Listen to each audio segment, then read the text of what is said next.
I'll answer it two ways. I've always questioned what my ancestry was pre-slavery since elementary school.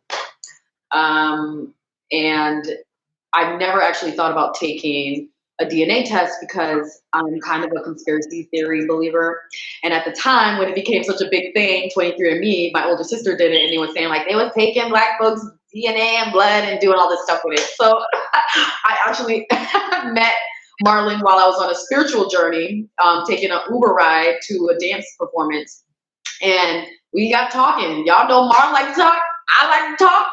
And he told me what he was doing, and I saw it as an opportunity. Like I've always wondered what was like before slavery, because like we wasn't just learning about the cotton gin and the peanut man, but what nor here, say there. And I would have dreams actually when I was younger about Egypt. Like I would be like, I don't remember being a slave, because we talk about post-traumatic slave syndrome in the body and nervous system, but I do remember, like, as far as I can remember, like Egypt, because as I learned about when I found out my tribe, that they were saying like some of the folks migrated from Egypt in like the 15th some century, and I'm like, oh snap, like okay, but also everyone probably migrated from Egypt if you're into that etymology of history. But once I met Marlon and saw that, whoa, this could be mad beneficial for not just me, but for my daughters, because I had actually lost my mom exactly a year previous before that. So it was an extremely big deal because my mother, when she passed, we learned a lot of things about her that we did not know. And it left us still wondering, what else? Virginia, Louisiana, we all know from the slave trade how that happened, but what happened before? Let's rewind. So I want to shout out to Marlon for just offering such a opportunity, because I've never heard of anything like that before him, except for the clear folk style, 23andMe and stuff, and I didn't actually trust them. So I'm grateful that spirit led me to that, to trust it. And then it literally like opened up the floodgates on my spirituality once I did take the test, and took me on a broader journey, and then wrapped things into place of like, okay, I get my great grandma, I get my mom's side, I get why the food is how we get together, because we're alchemists, we're hoodoo, like we use that to pour love into each other, and that's the way that we even now connect, is through like the alchemy style of like herbs and food, because that was that was tried. So I hope that answered the question. Beautiful. Thank you. Melanie, how about you?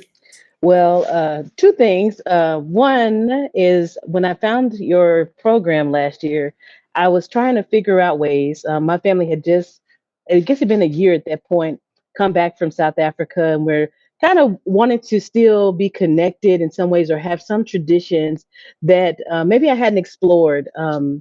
Yeah, living in America. And so I think you guys had a Kwanzaa program. And so I'm like, this is very interesting, because I was just thinking how I wanted to learn more about Kwanzaa, because for many years, and even just growing up in the Christian faith, it's always been kind of taught to me like, you don't know about that. That's kind of different. But as I learned about its history, and even just the goals of Kwanzaa, it kind of made me like, okay, this is actually something good, and I wish I had discovered this earlier. So there was that.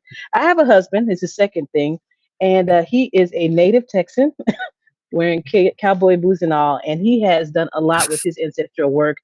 He's got a little bit more, I say 23 in me, in him.